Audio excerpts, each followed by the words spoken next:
Hello नमस्कार and welcome to रूबरू with अनु. रूबरू विथ अनुमध्ये मी अनु आज तुम्हाला बाहेर फिरायला घेऊन जाणार आहे. हो, अगदी बरोबर ऐकताय तुम्ही, कारण आज विषयच मी असा घेऊन आले जो तुमच्यासाठी खूप महत्त्वाचा आहे. कारण मला माहिती आहे तुम्ही सगळेजणं आता कुठे ना कुठेतरी प्लॅनिंगला लागला असाल की या सुट्टीमध्ये, या वेकेशनमध्ये कुठे जायचं, कसं जायचं आणि नेमकं प्लॅन कसं करायचं.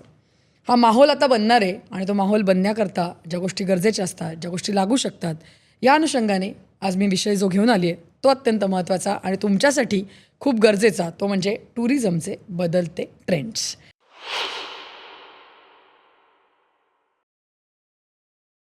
आणि अर्थातच या विषयावर मार्गदर्शन करण्यासाठी आजही आपल्यासोबत नवीन गेस्ट जोडल्या जाणार आहेत. आज आपल्यासोबत रूबरूमध्ये असणार आहेत त्या म्हणजे सोजो विहार ट्रॅव्हल्सच्या सोनाली जोशी. हॅलो सोनाली, रूबरूमध्ये आणि तुझं मनापासून स्वागत. खूप खूप धन्यवाद मला इथे बोलवल्याबद्दल. येस. तर सोनाली जोशी यांचा टूर्स अँड टुरिझम या संपूर्ण क्षेत्रामध्ये 15 ते 20 वर्षांचा अनुभव आहे. गेल्या अनेक वर्षांपासून अनेक लोकांना त्या परदेशात, देशात विविध ठिकाणी स्वतः फिरून आणलेलं आहे त्यांनी. त्यामुळे त्यांचा अनुभव पाहता आज तुम्हाला लक्षात आलं असेल की आपल्याला कोणत्या कोणत्या गोष्टींचं नॉलेज किंवा कुठल्या कुठल्या गोष्टींची सविस्तर चर्चा ऐकायला पाहायला मिळू शकते. आपण थेट त्यांच्याकडे जाऊया आणि आजच्या विषयाला सुरुवात करूया. तर सोनाली, जसं मी म्हटलं जसं की आता सगळीकडे माहोल बनायला लागला असेल किंवा लागेलच थोड्याच दिवसात. कारण जरी आपण म्हटलं की 12ही महिने आजकाल लोक फिरत असतात, जी फॅक्ट आहे. आता जराही छोटीशी जरी वेकेशन आली, 2 दिवसाचा 3 दिवसाचा गॅप जरी मिळाला तरी लोक बाहेर पडतात, स्पेशली मुंबई पुणा या साईडची. पण एकूणच जर का बघितलं तर आता उन्हाळ्याच्या सुट्ट्या आहेत, मुलांना सुट्ट्या असतात. Preferably is a good season की आपण प्लॅन करतो, बाहेर जातो. तर त्या अनुषंगाने हा एक विषय मला घेऊन यायचा होता, सो दॅट लोकांना पण आपण काही काही नवीन गोष्टी, नवीन ट्रेंड्स ज्या येत आहेत आज टुरिझम इंडस्ट्रीमध्ये त्यांना थोडंसं आपण रूबरू करू शकू. म्हणून प्रामुख्याने आज तुला बोलवलं आहे. तर सुरुवातीला मला हेच विचारायचं आहे की काय, म्हणजे जसं आपण म्हणतोय की टुरिझमचे ट्रेंड्स बदलत आहेत, तर काय सध्या काय ट्रेंड्स दिसून येत आहेत, काय सांगशील? सध्या मुख्यतः असे ट्रेंड दिसून येत आहेत की लोक पूर्वी लॉंग जर्नी करायचे, म्हणजे 10 दिवस, 12 दिवस, 15 दिवस. पण आता वीकेंड ट्रॅव्हल ही संकल्पना वाढली आहे, किंवा थोडी जरी सुट्टी मिळाली 3 दिवसाची, 4 दिवसाची, लोक शॉर्ट ट्रिप मारून येत आहेत. राईट. आणि लोकांना असं आहे की ते लोक व्हॅल्यू फॉर मनी बघतात आणि किती वेळ आपण तिथे देतोय त्यालाही त्यांचं महत्त्व आहे की आपण तिथे तो जो वेळ देतोय ते ठिकाण आपण संपूर्णपणे बघतोय ना, आणि तिथे काहीतरी वेगळा एक्सपिरियन्स घ्यायला मिळतोय, हे त्यांच्यासाठी खूप महत्त्वाचं झालंय. ओके, नक्की. पण म्हणजे जसं मी म्हटलं असं की पूर्वीच्या काळी ना असं काहीतरी गोष्टी ठरलेल्या असायच्या की आता उन्हाळ्याची सुट्टी आली इथेच जायचं किंवा वॉटेवर, अशा एक ठरलेली डोक्यामध्ये संकल्पना असायची आणि त्याच दृष्टिकोनातनं लोक प्लॅन करायचे. पण आता जर का बघितलं तर आजची मुलंसुद्धा वेगळ्या जनरेशनचे आहेत, त्यांचे एक्सपोजर जास्त आहेत, त्यांचे एक्सपेक्टेशन जास्त आहेत. तर त्या दृष्टिकोनातनं पूर्वीपेक्षा आत्ताच्या गोष्टी किती वेगळ्या आणि किती महत्त्वाच्या वाटतात तुला? पूर्वीच्या काळी म्हणण्यापेक्षाही पॅन्डेमिकच्या आधी आपण म्हणू शकतो. Yes yes. लोक जनरली ग्रुप ट्रॅव्हल प्रेफर करत होती. आता इंडिव्हिज्युअली ट्रॅव्हल करतात, म्हणजे सोलो ट्रॅव्हल वाढलंय किंवा फक्त फॅमिली ट्रॅव्हल वाढलंय, फ्रेंड्स ट्रॅव्हल वाढलंय, किंवा फक्त आपण म्हणजे वीकेंडला आपण वीकेंड गेटवे विलाला जाऊन स्टे करूया फक्त. So that kind of travel is been increase. Okay, नक्की. पण म्हणजे एकूण जर का बघितलं आपण की आता बरेचसे मोबाईल ॲप्स आले आहेत, ॲडव्हान्स टेक्नॉलॉजी आली आहे. पूर्वीचं कसं असायचं की आपण एखादं प्लॅन करतोय म्हटल्यानंतर कुठल्या तरी, आपण जसं आता सोजो आहे तुझं, आपण तिथे आलो, इन्क्वायरी केली, प्लॅन केलं. पण मग या सगळ्या गोष्टी ज्या बदलल्या आहेत त्याच्यामुळे ट्रॅव्हलिंगचा ट्रेंड पण बदलला आहे. या सगळ्या गोष्टी बदलल्यात, त्याच्यामुळे ॲक्च्युली ट्रॅव्हल इंडस्ट्री ॲक्च्युली वाढली आहे. अच्छा, ओके. येस. कारण पूर्वी तुम्हाला त्यांच्या म्हणजे आपल्या सेंटरला लोक येत होती, करेक्ट, चौकशी करायला की आता आम्हाला इथे जायचं, तिथे जायचं, ही सुट्टी आहे, कसं प्लॅन करू, काय करू. पण मोबाईलमुळे काय झालंय, लोक डायरेक्टली आता व्हॉट्सअपवरनंच विचारणा करतात किंवा ईमेलवरनं विचारतात. आणि जशी एन्क्वायरी आम्हाला व्हॉट्सअपवरती येते तसंच आम्ही त्यांना आयटनरी व्हॉट्सअपवरनं पाठवतो किंवा आम्ही व्हिडिओ कॉलवरनं त्यांना मार्गदर्शन करतो.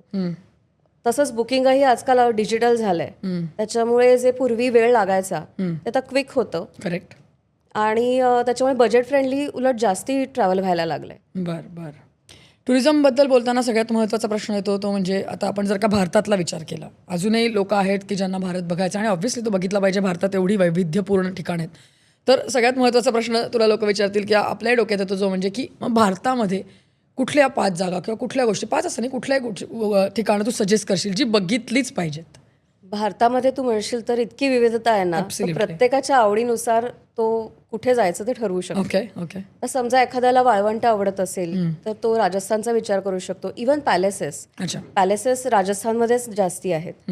किंवा एखाद्याला स्थापत्यशास्त्र आवडत असेल, इतिहास आवडत असेल, तर मग तो कर्नाटकात जाईल, तामिळनाडूमध्ये जाईल. कारण तिकडची जी देवळं आहेत त्याच्यावरचं जे बारीक बारीक कोरीव काम आहे त्याला कुठे ना कुठेतरी काही गोष्टी आहेत, पौराणिक गोष्टी जोडलेल्या आहेत. आणि नॉट ओन्ली दॅट, त्या स्थापत्यशास्त्रामध्ये मोनोलिथिक काम आहे. म्हणजे हेमाडपंथी शैली वेगळी, मोनोलिथिक वेगळी. किंवा फॉर एक्झाम्पल ओरिसा घेतलं तर ओरिसाचं जे मंदिर आहे तर त्या मंदिरावरचा जो ध्वज आहे तो वाऱ्याच्या बरोबर उलट्या दिशेला वाहत असतो. अच्छा तर ते पण जे आर्किटेक्चरल त्यातली जी खुबी आहे ना ती पण बघण्यासारखी आहे. तर आजकालचं जनरेशन हे सगळं त्यांना मायने राखतं. हे सगळं बघायला ते इंटरेस्टेड असतात. ओके तर एखाद्याला समुद्र आवडत असेल तर आपला भारत हा 3 दिशांनी समुद्राने वेढलेला आहे. ॲब्सोल्युटली तर गोवा तर ऑल टाइम फेवरेट सगळ्यांचा आहेच. पण त्याचबरोबरीने आजकाल लोक लक्षद्वीप आणि अंदमानला जास्ती पसंती देत आहेत. ओके किंवा आपण म्हणू की एखाद्याला ट्रेकिंग करायला आवडतं तर नॉट ओन्ली हिमालय, लोक आजकाल सह्याद्रीमध्ये सुद्धा ट्रेकिंगला खूप इंटरेस्टेड आहेत. बर ट्रेकिंग करायचं झालं तर हिमाचलमधल्या अनेक जागा आहेत की ज्या आपल्याला माहिती नाही आहेत. करेक्ट किंवा स्कीइंग करायचं असेल तर नोव्हेंबर डिसेंबर जानेवारीमध्ये लोक गुलमर्गला जाऊ शकतात, औलीला जाऊ शकतात उत्तराखंडमध्ये. ओके ओके सो अशी काही ऑफबिट डेस्टिनेशन सुद्धा आहेत की आपण ती एक्सप्लोअर करतायत लोक आजकाल. बर बर बर म्हणजे असं तू म्हणतेस तसं की आपली जी आवड आहे किंवा आपल्याला ज्या गोष्टी आवडतात त्या दृष्टिकोनातनं सगळ्या गोष्टी भारतामध्ये अवेलेबल आहेत असं म्हणायला हरकत किंवा नाही. खाद्य संस्कृती एक्सप्लोअर करायची असेल तर भारतामध्ये विविधता तर आहेच, पण जास्ती करून लोक मग गुजरात किंवा मध्य प्रदेशला पसंती देतात. ओके तिथे खाण्याचे जास्त चांगले पदार्थ मला वाटतं इंडल्ज करता येतात त्याच्यामुळे कदाचित असेल. नाही पण हे जरी जनरलाइज झालं तरी सुद्धा अशी काही फेवरेट डेस्टिनेशन्स किंवा फेवरेट स्पॉट्स आहेत भारतामध्ये जे मी जसं म्हटलं असं की ते बघितलेच पाहिजेत असं काही स्पेसिफिक आपल्याला सांगता येऊ शकतात? बघितलेच पाहिजेत असे म्हटलं तर आपण वाईल्ड लाईफ सँच्युरीज ज्या आहेत आपल्या ओके त्या डेफिनेटली बघितल्या पाहिजेत. कारण ज्या म्हणून वाईल्ड लाईफ सँच्युरीज आहेत आपल्याकडे त्या सगळ्या वेगवेगळ्या प्राण्यांसाठी प्रसिद्ध आहेत. For example Kaziranga. नक्कीच. किंवा मध्य प्रदेशात आपण गेलो तर टायगर सँच्युरीजसाठी लोक जातात. Sasan Gir for Gir lions. So accordingly we have to go like that as per the taste of the individual. Okay बघायलाच पाहिजेत असे काही अशी काही ठिकाणं आहेत. काश्मीर आहे येस की त्याचं सौंदर्य आपण म्हणू शकतो की स्वर्गीय सौंदर्य. करेक्ट. ते आणि काश्मीर हा असा एक प्रदेश आहे की जिथे तुम्ही वर्षातनं 3दा जाऊ शकता. अच्छा फक्त बर्फ बघायला नाही, तिथे फॉल सीझन सुद्धा तितकाच सुंदर असतो. कारण झाडांची पानं त्यावेळेला आपले रंग बदलतात झडण्याच्या आधी. बर त्याच्यानंतर बर्फात म्हणजे स्नो व्हायच्या आधी तो पण एक सीझन आहे की त्यावेळेला निसर्ग खूप सुंदर दिसतो. बर बर त्याच्यानंतर मे महिन्यामध्ये तुम्ही जर का काश्मीरला गेलात तर पूर्ण मेडोज बघायला मिळतात. ओके सो मिनी स्वित्झर्लंड आपण म्हणू शकतो की भारतातलं स्वित्झर्लंड आहे. Correct correct. तसंच बघायला गेलं तर मदुराई टेम्पल, मीनाक्षी मंदिर, हो हो ते सुद्धा बघण्यासारखं आहे. बर पॉंडेचेरी ते सुद्धा बघण्यासारखं आहे. बेट द्वारका, द्वारका, ओके मस्त सी, अच्छा ताजमहाल. करेक्ट. मला वाटतं बाहेरनं लोक जर बघायला येतात तर आपलं खजुराहोची लेणी आहेत ओके जी बघू शकतो. अजिंठा वेरूळची लेणी आहेत हो. बघू शकतो हो की ज्याला इतिहास आहे. करेक्ट. हम्पी बदामी आहे हो की जे आपल्याला एस्कवेशन मधनं मिळालेलं आहे, हो हो ते राईट. बघू शकतो. बर म्हणजे एकूण जर का या जागा बघितल्या म्हणजे या जागा बघितल्याच पाहिजेत भारतामध्ये आपण ट्रॅव्हल करतोय तेव्हा तरी ॲटलिस्ट हे म्हणायला हरकत राजस्थान मधली पिंक सिटी जयपूर, नाही. ब्ल्यू सिटी बघू शकतो आपण. करेक्ट. नक्की. पण जसं आपण आता म्हणतोय की आजची जनरेशन बदलली आहे, टेक्नॉलॉजी आली आहे, ॲप्स असतील, तर आपण आजची जी जनरेशन आहे ती या टुरिझमकडे किंवा ट्रॅव्हलकडे नेमकी कुठल्या दृष्टिकोनातून बघते? त्यांच्या आवडीनिवडी किंवा त्यांच्या पसंती काही वेगळ्या झाल्यात असं दिसतं?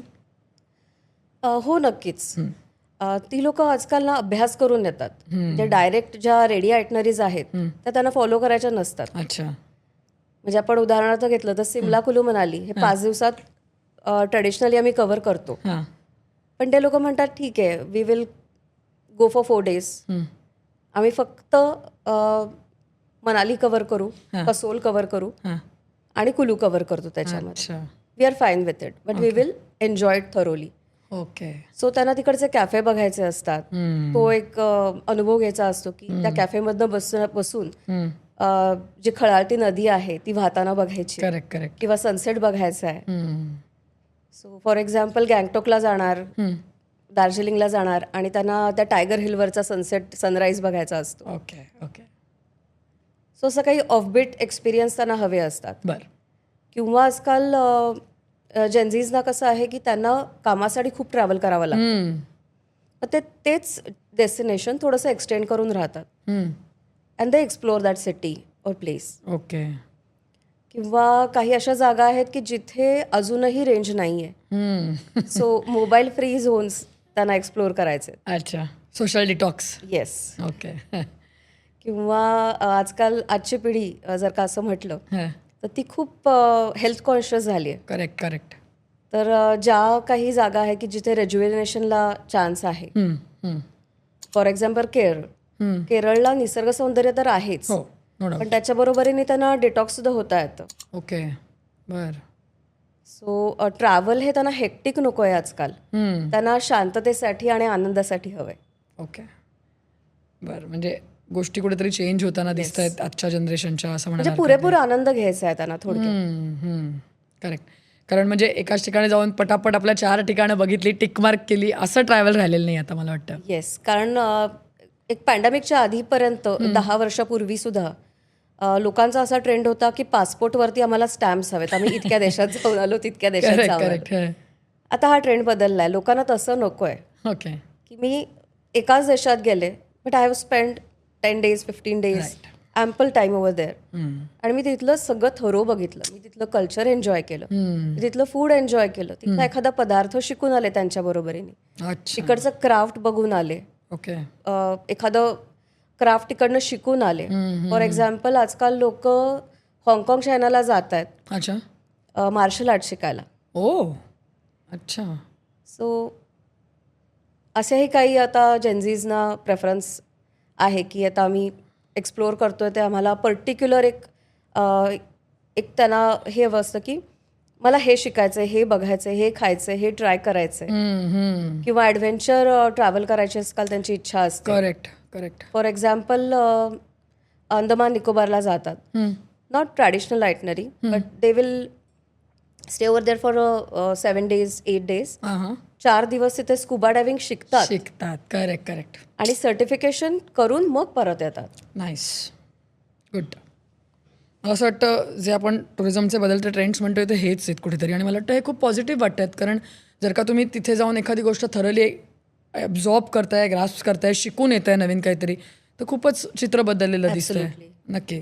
जसं 3-4 उदाहरणं तू घेतलीस की आता ॲडव्हेंचर असेल किंवा वेलनेससाठी असेल, तर त्या दृष्टिकोनातच मला थोडं इन डेप्थ तुझ्याकडनं समजून घ्यायचं आहे की सपोज आता वेलनेस टुरिझम हा पण ट्रेंड वाढताना दिसतोय, तर काय म्हणजे त्याच्यामध्ये नेमकं काय एक्सपेक्ट केलं जातं, कशा प्रकारे त्याची आयटनरी असते, किंवा जर का विचार केला वेलनेससाठी कुठे जायचं आहे तर अशा काही गोष्टी आहेत?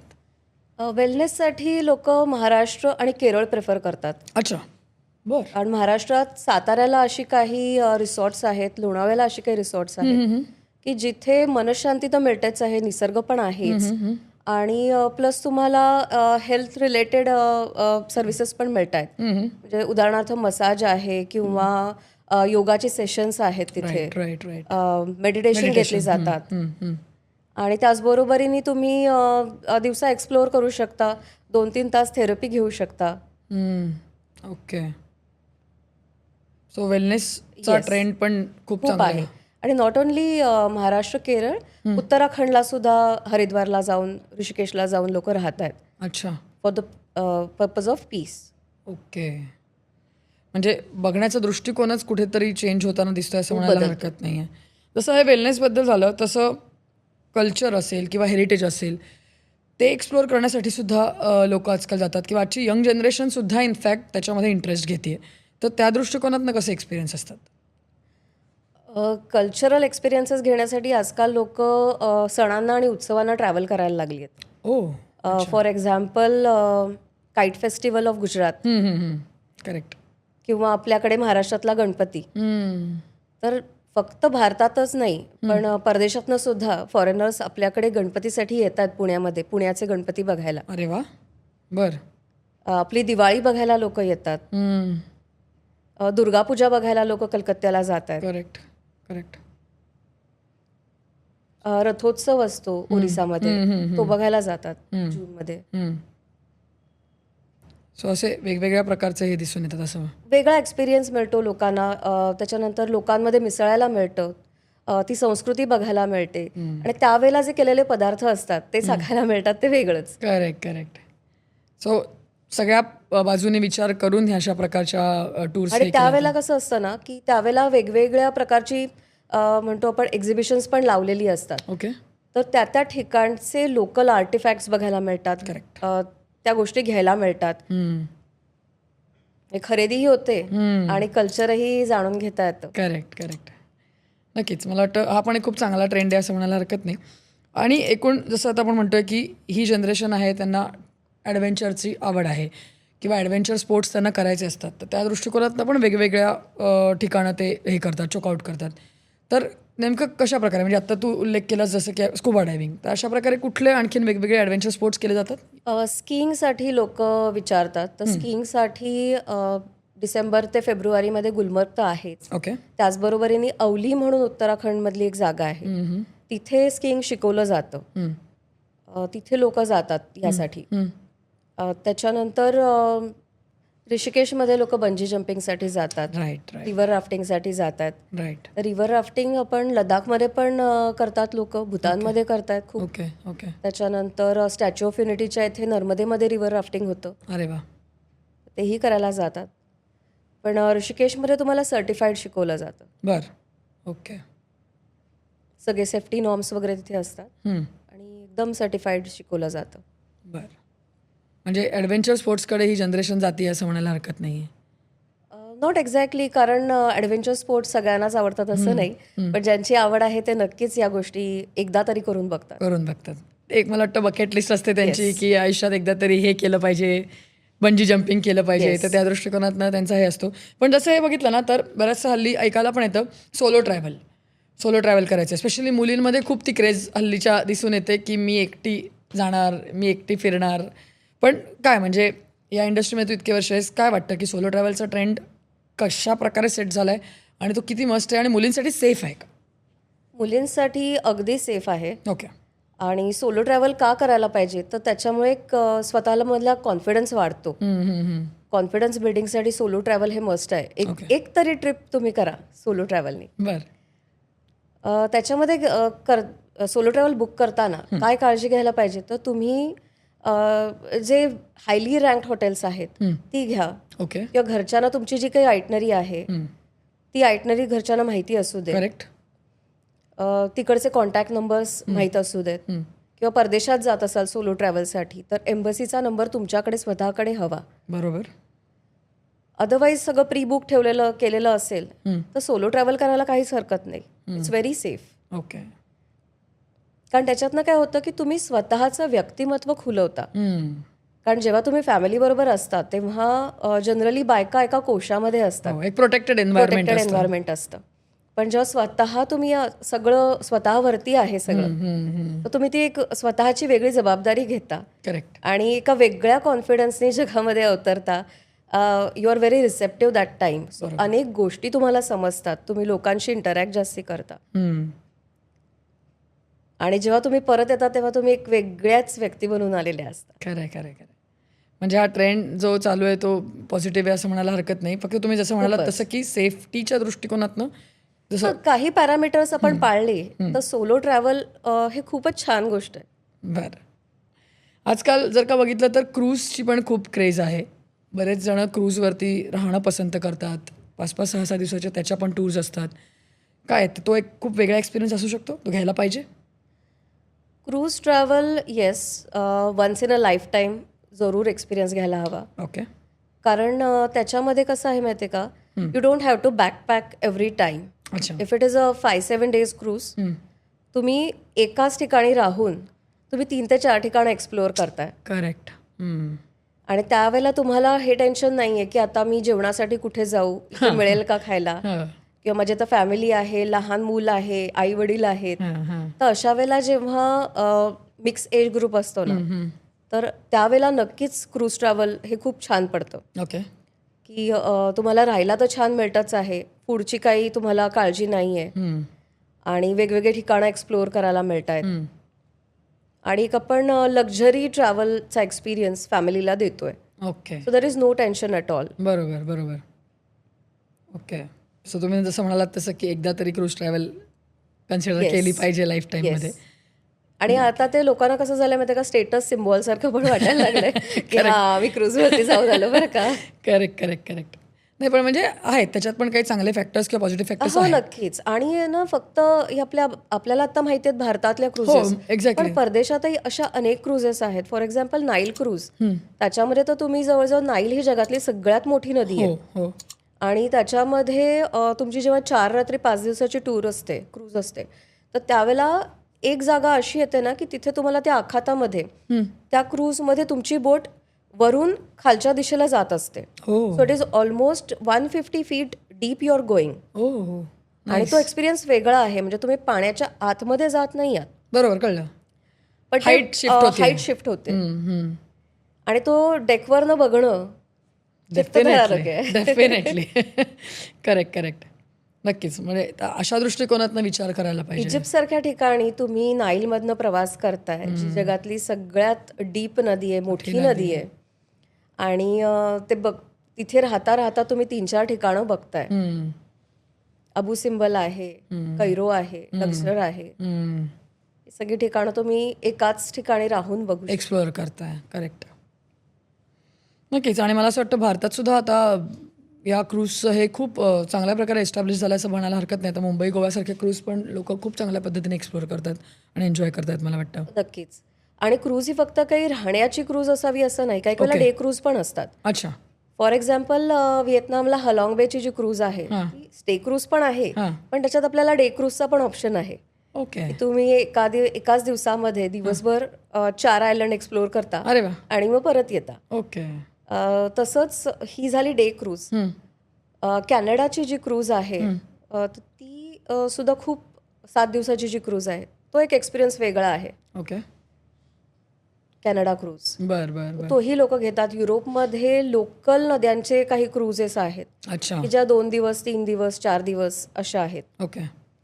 ट्रान्स अटलांटिक क्रूजेस आहेत, म्हणजे तुम्ही 3ही कॉन्टिनेंट एकाच क्रूजवरती राहून बघू शकता. अरे वा. म्हणजे 17 दिवसापासून 34 दिवसांमध्ये हा जर्नी कव्हर होतो. Okay. Those are the longest cruises. बर. आणि आता भारतामध्येच गंगेवरती 60 दिवसाची क्रूज मोदींनी करायचा घाट घातला. हो. नक्कीच. म्हणजे मला असं वाटतं आपल्याकडे पण पुढच्या काही काळात क्रूज ट्रॅव्हल बऱ्यापैकी चांगलं एस्टॅब्लिश होईल असं म्हणायला हरकत नाही. नक्कीच. आणि every year it is increasing by 15%. म्हणजे पॅन्डेमिक नंतर तर लगेचच 2021 मध्ये हे प्रमाण 14.70% वाढलं होतं. ओके. आणि गेल्या वर्षीपेक्षाही, म्हणजे 2024 पेक्षा 2025 मध्ये हे 7.5% प्रमाण अजून वाढलंय. अच्छा. म्हणजे लोक इंटरेस्ट घेत आहेत. हा, नक्की. म्हणजे एक क्रूजचा एक्सपिरियन्स घेतल्यानंतर लोक दुसऱ्या क्रूजसाठी उद्युक्त होत आहेत जायला. ओके. That's good. पण जसं आता आपण एक क्रूज ट्रॅव्हलचं म्हणतोय ना, तसं हा शिफ्ट जो दिसतोय किंवा तू आता सांगितलास तसं ना, जो आपले रिलिजियस किंवा हे गोष्टी आहेत तिथे जाऊन ते दर्शन घेणं म्हणा, किंवा अशा ज्या 4 धाम यात्रा मला थोडक्यात म्हणायचं आहे, त्या कशा आपल्या आधीपासून परंपरागत टूर्स असं म्हणायला हरकत नाही की केदारनाथ, अमरनाथ केलं, 4 धाम यात्रा केली. पण आजकाल जर का बघितलं ना, तर आजकालची यंग जनरेशनसुद्धा अशा रिलिजियस ठिकाणी प्लेसेसला जाणं प्रिफर करते. म्हणजे अगदीच एक्झाम्पल द्यायचं झालं आत्ताचं तर अयोध्येला जात आहेत लोक, किंवा उज्जैन, महाकाल मंदिराकडे जाण्याचं प्रमाण प्रचंड वाढलं गेलं काही याच्यात दिसून येतं ते स्पेसिफिकली. तर मग आजची जनरेशन या सगळ्या टूर्स पण प्लॅन करते, दिसतंय असं? हो, करतायत ना. आजची जनरेशन जसं आधुनिकतेकडे वळते, एक्झॅक्टली तोच पॉइंट. त्याचप्रमाणे ती स्पिरिच्युअल सुद्धा आहे, किंबहुना आपल्यापेक्षा जास्ती स्पिरिच्युअल आहे ती. ओके. कारण ते लोक आपल्यापेक्षा जास्ती वाचतायत, जास्ती इंटरनेट एक्सप्लोअर करतायत, आपल्यापेक्षा माहिती त्यांना जास्ती ऍक्सेसिबल आहे करेक्ट करेक्ट. आणि त्याचा ते उपयोग करतात, त्याचा वापर करून ते नॉलेज घेतात. मी इथे का जाणार आहे, ते काय आहे, किंवा महाकालच का, मी 12 ज्योतिर्लिंगाला का नाही जाते. ओके. तर अशा सगळ्या गोष्टींचा ते अभ्यास करून येतात आणि त्यांचं रिझन ते देतात. म्हणजे आम्ही पण विचारतो की तू इकडेच का जायचं म्हणतोय किंवा म्हणतेस, रिझन असतं त्यांच्याकडे. मग त्यांची आत्ताची काय स्पिरिच्युअल प्लेसेस कुठल्या अशा एक्सप्लोर करतात ते लोक, काय फेवरेट आहेत, मोस्ट फेवरेट? ते लोक जात आहेत सध्या कैचीधामला जात आहेत, त्याच्यानंतर सावलिया सरकारच्या इथे जात आहेत, जयपूरच्या जवळ एक जागा आहे ओके. खाटूश्याम, तिथे लोक जात आहेत. बर. त्याच्यानंतर महावतार बाबाजींचं सध्या लोकांमध्ये खूप म्हणजे क्रेज निर्माण झाली आहे. ऑटोबायोग्राफी ऑफ योगी वाचल्यानंतर ज्यानी म्हणून ते वाचलंय, ते सगळेजण महावतार बाबाजींची केव एकदा तरी जाऊन बघावी ओके. किंवा पारंगी पेट्टाई त्यांचं जन्मस्थान बघायचंय अशी इच्छा व्यक्त करतात, तिथे जाऊन येतात. बरं. आणि ऑल टाइम फेवरेटमध्ये अजूनही अमरनाथ यात्रा आणि हे सगळं आहेतच मला वाटतं. ते तर आहेच, पण ते कसं आहे की जेनझी लोक अजून अमरनाथ यात्रा किंवा असं सांगत नाहीत. बर. ते सांगतात की आम्हाला कैलास मानसला जायचंय. करेक्ट. कारण एक तर ते ट्रेकर असतात, राईट, कारण त्यांना हाय अल्टिट्यूडचं वेड आहे.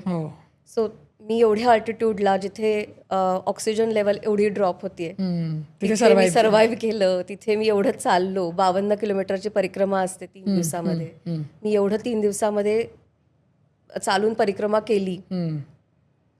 ते पण एक असतं लोकांना, म्हणजे सिनियर्सना तर आहेच कैलास आणि सगळं, पण जेनझीजना पण त्याच्यामुळे या सगळ्या गोष्टींमध्ये इंटरेस्ट आहे. ओके. तर आता जसं आपण याच्याबद्दल बोललो की तीर्थक्षेत्र असतील किंवा ॲडव्हेंचर टुरिझम असेल, बऱ्याच वेळेला ना आता परवणीचा शब्द जो येतो ना तो म्हणजे इको टुरिझम, तो पण हल्ली खूप ऐकायला यायला लागला आहे, लोक त्याच्याकडे पण अट्रॅक्ट होत आहेत. काय आहे exactly, what is the concept? Environmental friendly लोकेशनसुद्धा आजकालचे लोक खूप प्रेफर करतात, क्लिनलीनेस बघतात त्याचं, आणि एक लोकल टच त्यांना हवा आहे. ओके. त्याच्यामुळे लोक विलेज एक्सपिरियन्स घेण्यासाठी इको टुरिझमकडे वळली. हे समजा एखादं शेतातलं घर आहे, त्या शेतामध्ये भाज्या पिकवल्या जात आहेत, किंवा द्राक्षाचे मळे आहेत आणि द्राक्ष आलेली आहेत आणि तर तोडणीची वेळ आली, तर त्यांना माझ्या हाताने मी द्राक्ष तोडली. ओके. किंवा स्ट्रॉबेरीचे फार्म्स आहेत महाबळेश्वरला, मी माझ्या हाताने स्ट्रॉबेरीज तोडल्या. ॲपल ऑर्चर्ड्स आहेत काश्मीरमध्ये, तर तिथे मी ॲपल स्वतःच्या हाताने तोडली. एक्सपिरियन्स त्यांना घ्यायचा असतो. नागपूरमध्ये संत्र्याची बाग आहे, संत्री आली आहेत, मी हाताने संत्री तोडली आहेत. किंवा उत्तराखंडला काही भाज्या पिकल्यात. अच्छा. खूप इंटरेस्ट असतो त्यांना की मी माझ्या स्वतःच्या हाताने तोडलेल्या भाज्या, मग मला त्या शेतकऱ्यांनी त्याचं हे बनवून दिलं. So they are very much interested. मग तिथेच कधी कधी छोटा एखादा झरा असतो, so they go on walk, morning walk, त्याला वॉक ऑफ होप म्हणतात ते, त्याच्यातनं त्यांना एनर्जी मिळते. बर. ओके. सो असं वेगळा विचार आहे. येस. ओके. त्याच धर्तीवरती आपण ॲग्रो टुरिझम आहे, थोडंफार फरकाने असं म्हणायला हरकत नाही. सेमच, म्हणजे it is as good as same. Okay. बरं. म्हणजे थोडंसं शहरी भागामध्ये जास्त हे केल्यामुळे त्यांना थोडं निसर्ग, ग्रामीण भाग किंवा ग्रामीण गोष्टी याच्याकडे कुठेतरी एक अट्रॅक्शन आहे या जनरेशनला, असं म्हणायला हरकत नाही. नक्की. पण जसं आपण आता म्हणतोय की एक, जसं मी आता सुरुवातीला पण म्हटलं होतं की उन्हाळ्याच्या सुट्ट्या आहेत, तर एक 4-5 ठिकाणं डोक्यात असतात आणि तिकडेच जायचं. पण आता तसं राहिलेलं नाही चित्र. बऱ्याच लोकांना, जनरेशन सोडून देते, इन जनरलच ऑफबीट ठिकाणं एक्सप्लोअर करायची असतात. तर काय मग सध्याची ट्रेंडिंग ऑफबीट ठिकाणं काय आहेत, ज्याची इन्क्वायरीज तुला पण येत असतील, किंवा जे आत्ता आहेत ट्रेंडमध्ये अशी ऑफबीट ठिकाणं काय आहेत? भारत असेल, भारताबाहेरची, आपण दोन्ही जरा थोडं प्रेक्षकांना सांगू. ओके. भारतात म्हटलं तर सिमला, कुलू मनाली ही आपलं स्टँडर्ड आयटनरीज असतात, पण लोक आजकाल प्रेफर करतात तीर्थन व्हॅली आहे, कसोल आहे, त्याच्यानंतर राणीखेत प्रेफर करतात, कौसानीला जात आहेत, रादर दॅन नैनिताल, मसुरी. अच्छा. म्हणजे near by to those places, traditional places, but not in to that place. Okay. So they can do a day tour आणि ते परत त्या शांत ठिकाणी येऊन राहू शकतात. अच्छा. असं काही ठिकाणं आहेत. किंवा आपण जर का म्हटलं तर गुलमर्ग हे कॉमन डेस्टिनेशन आहे, पण आजकाल लोक तानमर्गला राहतात त्याच्या बेसला. बर. कारण तिथे तुम्हाला तिथनंच जवळ एक फ्रोझन वॉटरफॉल बघता येतो. ओके. तर अशी काही ठिकाणं आहेत की ते लोक एक्सप्लोअर करतायत. बर. परदेशात म्हटलं तर फॉर एक्झाम्पल व्हिएतनाम. लोक हनोई, होचिमिन, दानांग हे आता ट्रेडिशनल आयटनरी झाली. पण दलात म्हणून एक जागा आहे, ती एक्सप्लोअर करायला लोक आता, मुईने म्हणून एक जागा आहे ओके. की तिथे तुम्हाला लोकल एक्सपिरियन्स मिळतो. बर. दलातमध्ये पूर्ण फुलांचं शहर येते. अच्छा. किंवा मुईनेमध्ये तुम्हाला 2 प्रकारचे सँड, वाळू बघायला मिळते. अच्छा. समुद्रकिनाऱ्याची जागा आहे ती. ओके. ओके. पण तिथेच तुम्हाला एकाच ठिकाणी 2 प्रकारची वाळू, एकाच ठिकाणी झरा पण मिळतोय, समुद्र पण मिळतोय, आणि प्लस वाळवंटातले ॲडव्हेंचर स्पोर्ट्स आहेतच. त्याच्यामुळे लोक ओव्हर ट्रेडिशनल टूर्स त्याच जागेच्या आसपास एखादी ऑफबीट जागा प्रेफर करतात. ओके. जसं आता तू व्हिएतनामचा उल्लेख केलास, अशा बऱ्याच डेस्टिनेशन्स असतात जे एकदम ट्रेंडमध्ये येतात आणि मग लोक एकदम तिथेच जातात, प्रेफर करतात, आणि मग तो ट्रेंड सरतो, ती जागा निघून जाते. असं चित्र अजूनही दिसतं का? अजूनही दिसतं. आत्ताच उदाहरण द्यायचं झालं तर अझरबैजान. हो. तर एक 1.5-2 वर्षापूर्वी अझरबैजानचा खूप ट्रेंड आला होता. Georgia, Azerbaijan. आता त्याचा ट्रेंड कमी झाला, लोक अलमाटीकडे जायला लागलेत. अच्छा. ओके. उझबेकिस्तान चा कल वाढायला लागलाय. बर. कारण कसं आहे की ते पॉकेट फ्रेंडली आहेत या कंट्रीज, आणि थोडा युरोपियन फील येतो, बिकॉज दे आर निअरिंग टू, म्हणजे युरोपच्या जवळ आहे. They are not in the Europe steel. किंवा मध्ये असा ट्रेंड आला होता की ग्रीसला जायचं. आता तो ट्रेंड जरा कमी झालाय. बर. करेक्ट. लोकांना ग्रीसला जायचं असायचं, ग्रीसची क्रूज करायची असायची. ओके. पण आता तो ट्रेंड कमी झालेला दिसून येतो. ओके. ओके. मग आता व्हिएतनामवरती आहे का अजूनही? व्हिएतनाम अजूनही लोक पुष्कळ जात आहेत. बाली आहे, कारण एकाच ठिकाणी राहून तुम्ही वेगवेगळ्या गोष्टी एक्सप्लोअर करू शकताय. बर. तिथे विलाचा एक्सपिरियन्स घेऊ शकताय. ओके. त्याच ठिकाणी तुम्ही रिसॉर्टचा एक्सपिरियन्स घेऊ शकताय, जंगलाचा एक्सपिरियन्स घेऊ शकताय. बर. बर. सो लाईक दिस साऊथ ईस्ट एशियामध्ये फिलिपिन आता खूप लोक विचारायला लागलीत. बर. फिलिपिनचं जे निसर्ग सौंदर्य आहे ना, ते काही एकदम वेगळंच, विलक्षण आहे. बर. तिथले जे समुद्रकिनारे आहेत, निळशार पाणी, आणि जे पाण्याच्या खालचं जे जीवन आहे, फॉर एक्झाम्पल मासे म्हणा किंवा अष्टपाद, असे सगळे तुम्हाला वेगवेगळे जीव बघायला त्याच्यात मिळतात. तर लोक ते बघायला जात आहेत आजकाल. ओके. म्हणजे जे आपण आधी कधीच फिलिपिन इथे फिरायला जायचं, एक्झॅक्टली, हे आधी आपण कधीच ऐकलं नव्हतं. पण आता गेल्या 1.5-2 वर्षामध्ये लोक फिलिपिनला जायचा विचार करतात. बरं. किंवा टर्कीला जात होते, पण ट्युनिशियाला जात नव्हते, क्रोएशियाला जात नव्हते. लोक टर्कीच्या ऐवजी क्रोएशियाला जात आहेत. बर. आणि क्रोएशियाचा जो उत्तर भाग आहे, तिथे जाताना आपल्याला विजा लागत नाही. अच्छा. म्हणजे क्रोएशियाला विजा लागतो, पण उत्तर भाग असेल फक्त जायचं आपल्याला, तर तिथे जाताना विजा लागत नाही. काही कंट्रीज आता अशा आहेत की भारतासाठी विजा फ्री कंट्रीज आहेत. करेक्ट. त्याच्यामुळे लोकांचा कल त्या ठिकाणी पण जाण्याचा वाढलेला आहे, की कारण पटकन ठरवलं, आठवडाभर आधी जरी ठरवलं तरी पटकन जाऊन येता येतं. ओके. राईट. जसं तो आत्ता हा मुद्दा काढलास विजा फ्रीचा, तसंच मला, म्हणजे आता आपण फिरतोच आहे सगळ्या विदेशात, पण मला हाच मुद्दा विचारायचा प्रामुख्याने, की जसं मी सुरुवातीला म्हटलं, आता लोक प्लॅनिंग करायला सुरुवात करतील.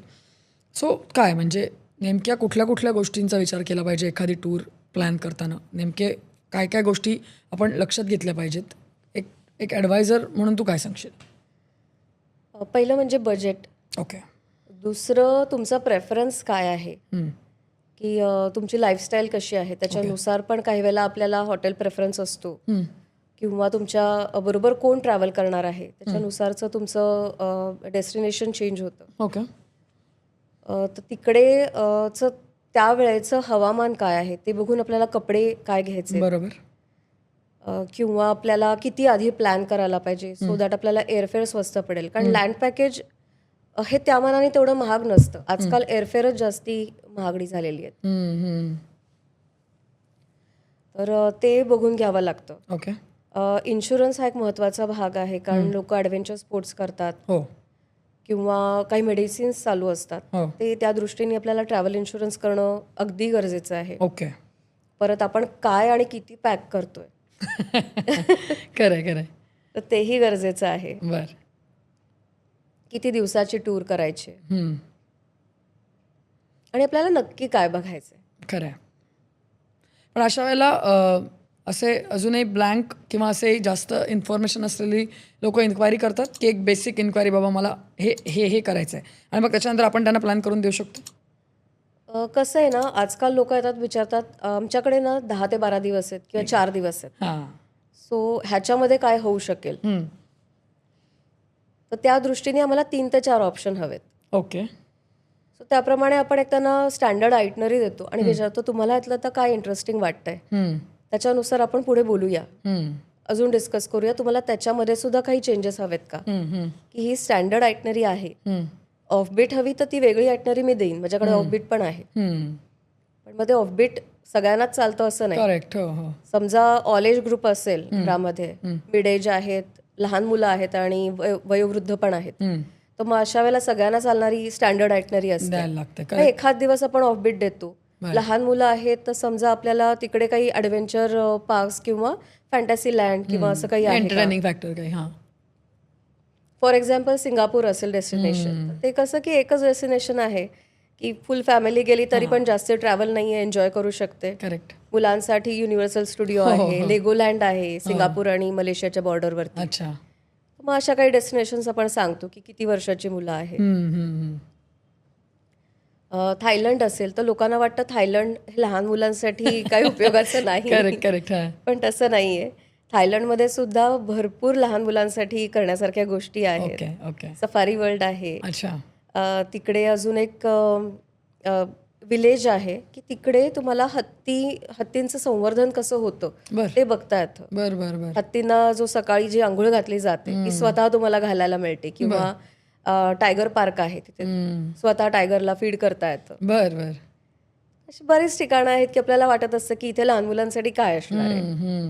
तसं नाहीये. तुम्ही एकदा आम्हाला विचारा, आम्ही तुम्हाला त्यात सुद्धा तिकडे तुम्हाला काय काय ऍक्टिव्हिटीज करता येतील करेक्ट करेक्ट त्याची सगळी माहिती देतो. बर. भारतामध्ये एवढी विविधता आहे, एवढी समृद्धी आहे, एवढ्या वेगवेगळ्या डेस्टिनेशन्स आहेत जिथे आपण जाऊ शकतो, एक्सप्लोअर करू शकतो, तरीसुद्धा परदेशात जाण्याची क्रेज आहे आणि ती दिसतेच. तर ती काय, म्हणजे व्हॉट इज द, त्याच्यामागे काय नेमकी थॉट प्रोसेस असते असं तुम्हाला वाटतं? उत्सुकता. ओके म्हणजे तिकडे लोक कशी राहत आहेत, काय राहत आहेत, ओके तिथलं आता ॲडव्हान्समेंट त्यांच्याकडे काय काय आहे का आपण ॲडव्हान्स आहोत, ओके तिकडचं कल्चर काय आहे किंवा आजकालचा ट्रेंड काय आहे, तिकडचं क्विझिन काय असेल, कुतूहल. शॉपिंगला लोक जातात. लोक आजकाल कोरियाला शॉपिंगला खूप जायला लागली. हो. तिकडनं भरपूर वेळा ब्युटी प्रोडक्ट्स आणतात आणि इकडे आणून नवीन व्यवसाय सुरू केलेला आहे लोकांनी की ते आणून विकतायत. ओके बर. चायनामध्ये लोक जात आहेत, तिकडनं फर्निचर आणून विकतायत, कारण आपल्यापेक्षा तिकडचं फर्निचर जास्त स्वस्त पडतं. फर्निचर बनवणारे लोक सुद्धा आजकाल तिकडनं फर्निचर आणायला लागलेत. मलेशियातनं फर्निचर आणतात. ओके बर बर. बांगलादेशवरनं कपडे आणायला जात आहेत. अच्छा. श्रीलंकेतनं कटलरी आणतायत. बरं. मला वाटतं जसं आपल्याला एक्सपोजर मिळालं तसं जग आणखीन जवळ येत चाललंय असं म्हणायला हरकत नाही आहे याच्यामध्ये. आफ्रिकेतनं कॉफी आणायला जातात. बरं. म्हणजे सस्ती चीजो का शौक हम नाही रखते चाललेलं आहे असं म्हणायला हरकत नाही. बाहेरनं जाऊन अनेक गोष्टी लोक घेऊन येतात. That's a good thing actually. हेच बदलते ट्रेंड्स आहेत मला वाटतं. सस्ती चीजे नाही म्हणू शकत, तिकडनं घेऊन येतात आणि इकडे स्वतःचे व्यवसाय सुरू करतात. That is also a positive thing. म्हणजे इम्पोर्ट एक्सपोर्ट त्याच्यामुळे वाढलाय. इकडनंही जाताना काही वेळेला म्हणजे आपल्याकडच्या काही कल्चरल गोष्टी असतात की ज्या तिकडे त्यांना हव्या असतात, तीही देवाणघेवाण वाढली. म्हणजे असंही टुरिझम वाढलंय आता. अच्छा बर.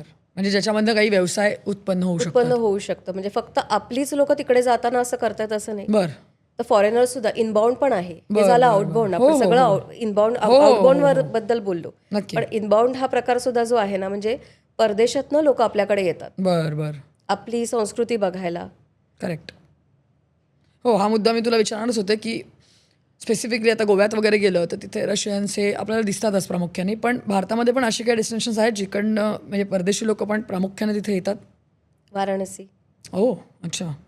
कारण तिकडची भरपूर लोक आता हिंदुइझमकडे वळत आहेत. बरं बरं. त्या अट्रॅक्शननी ती लोक गंगेच्या घाटावरती येऊन वर्षानुवर्ष राहिलेली आहेत. अरे वा. किंवा ऋषिकेशला येऊन 6 महिने योगा शिकून जातात. हम्पी बदामी, कारण त्यांना आर्किटेक्चरलचा अभ्यास करायचा असतो. ओके. पॉंडेचेरीला येतात फ्रेंच लोक खूप. त्यांच्या कॉलनीज मला वाटतं तिथे. कॉलनीज आहेत आणि औरोबिंदो आश्रमच्या पण ओढीने येतात. ओके. त्याच्यासाठी पण येतात लोक. बरं बरं बरं. केरळमध्ये येतात लोक. मसाज किंवा रिजुव्हिनेशन थोडक्यात. हेल्थ टुरिझमसाठी येतात. त्यावेळेला ती लोक काही पार्ट म्हणजे 15 दिवस ऋषिकेशला राहतात, 15 दिवस केरळला राहतात. बरं. कारण काही योगा सेशन्स ती तिकडे घेतात. तिकडे जवळजवळच्या ठिकाणांना भेट देतात. मग केरळला येतात. केरळमध्ये मसाज आणि बाकी आयुर्वेदिक ट्रीटमेंट करतात. आणि केरळमध्ये म्हटलं तर मुन्नार आणि त्रिवेंद्रम हे जर का सेंटर प्लेस ठेवलं तर 2-2, 3-3 तासाच्या अंतरावरती सगळी ठिकाणं आहेत. बरोबर. तर डे ट्रिप सुद्धा काही वेळेला मारतात. अच्छा. ओके. पण म्हणजे माझा प्रश्न तोच होता की भारतामध्ये जर का एवढी विविधता आहे तरी पण आपण परदेशात जातो, परदेशाची कुठे ना कुठेतरी क्रेज असते, तर मग पहिली इंटरनॅशनल टूर ट्रॅव्हल करायची असेल, प्लॅन करायची असेल तर नेमकं कुठल्या गोष्टींची काळजी घेतली पाहिजे?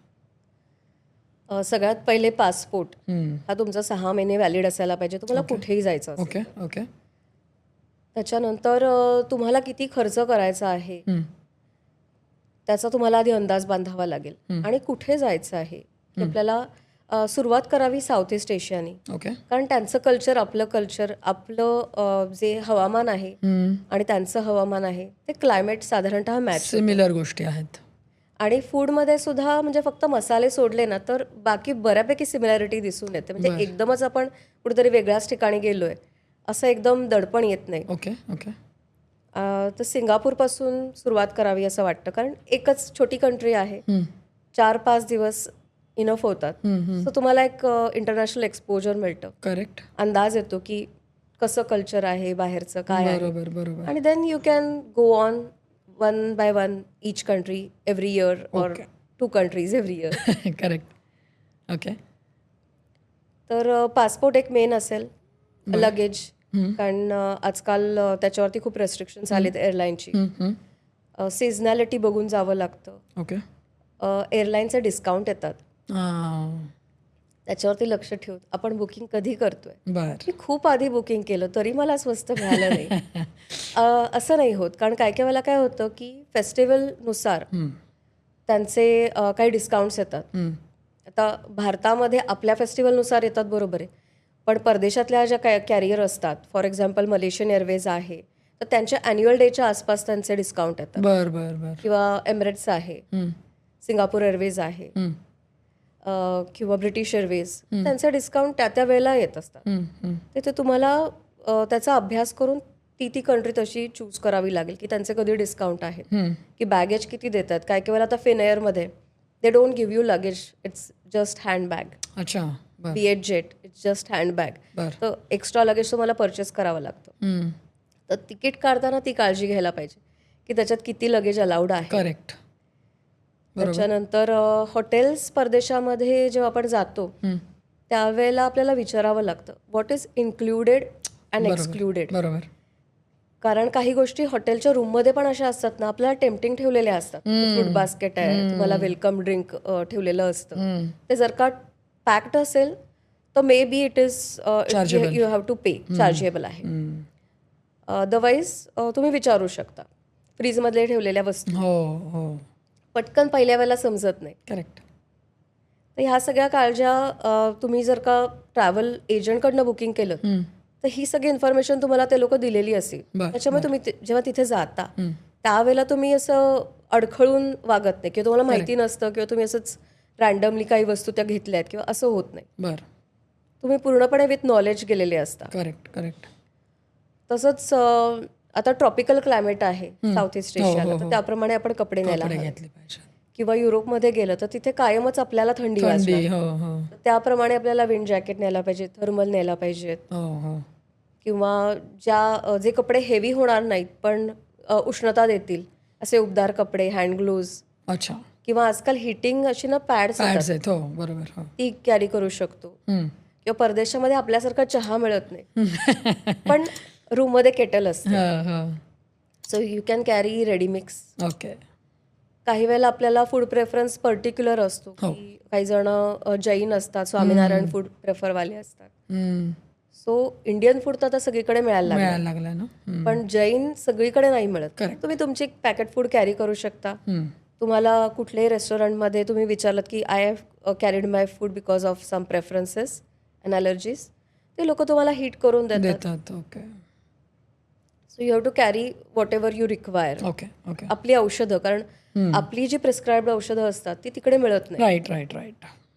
आणि आपल्याला प्रिस्क्रिप्शनही कॅरी करावं लागतं, कारण कधी काही इमर्जन्सी आली किंवा औषधं संपली तर त्याचं सबस्टिट्यूट आपल्याला तिकडच्या डॉक्टरला दाखवण्याच्या दृष्टीने ट्रॅव्हल इन्शुरन्स हा एक खूप महत्त्वाचा भाग आहे.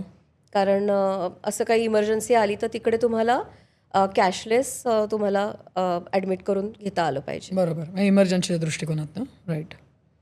लहान मुलं असेल तर त्यांची काही रेडीमिक्स कॅरी करू शकता, किंवा कपडे त्या ह्याच्यानी एखादा कपड्याचा पेअर एक्स्ट्रा कॅरी करू शकता.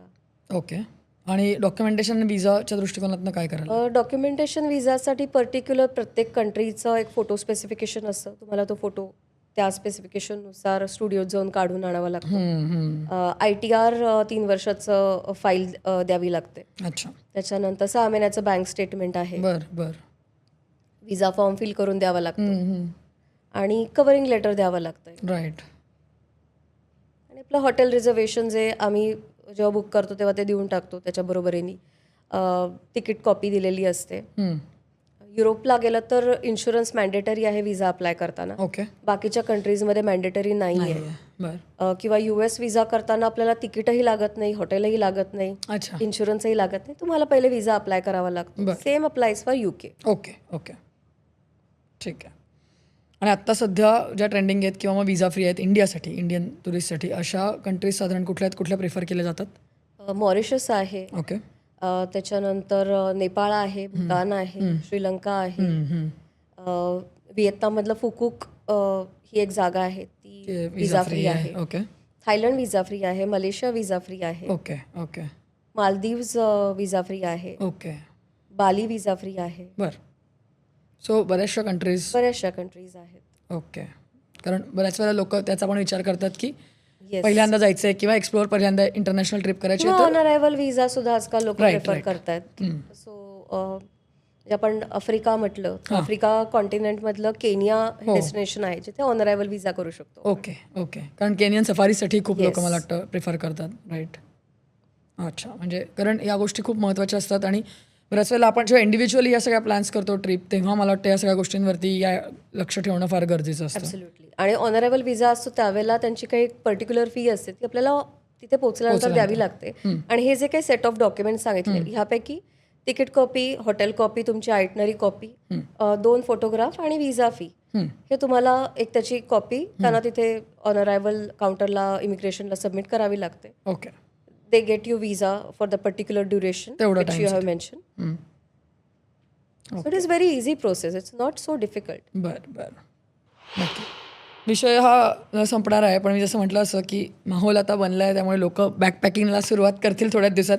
आता मला शेवटचा प्रश्न विचारायचा आहे. आता जो सीझन येतोय ज्याच्यात जास्तीत जास्त टुरिझम होणार, काय 1-2-4 डेस्टिनेशन सांगशील जी लोक आता ऐकतील आणि कदाचित प्लॅन करतील? अवली, Kashmir all time favourite. Yes. कारण आता कसा सीझन आहे की उत्तराखंडचा सीझन आहे, आपण उत्तरेकडे जातो, म्हणजे थंड हवेच्या ठिकाणी जातो. तर त्याच्यामुळे ही 2 डेस्टिनेशन आहेत.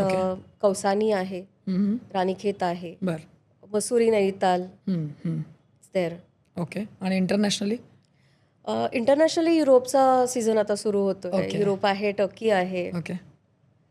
सो दीज डेस्टिनेशन्स आजकाल लोक युरोपमध्ये फक्त सेंट्रल युरोप नाही तर ईस्टर्न युरोपला सुद्धा जात आहेत. रशिया आहे. ओके. इवन आता सुद्धा रशियाचा सीझन चालूच आहे. बर बर बर. कारण आता रशियामध्ये नॉर्दर्न लाईट्स हो दिसतात. हो हो. आणि जर का युरोपपेक्षा स्वस्तामध्ये नॉर्दर्न लाईट्स बघायचे असतील तर मुरमान्स्क म्हणून एक जागा आहे. बर.